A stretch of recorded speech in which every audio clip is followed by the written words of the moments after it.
ゆで卵。味付け卵の作り方。味玉作ろうとした失敗例。生まれて最大級の失敗ゆで卵。加熱調理が炊飯器で作ったことが問題だった。今回は卵が新鮮だったこともあり、実に殻に白身がこびりついたままだったこと。殻がきれいに剥がれない。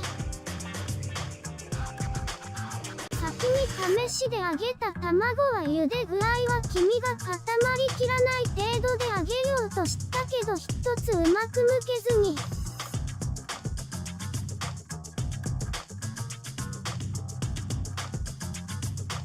他の茹で時間長めにしたものも後で冷えましたがうまく剥けず、実に大失敗。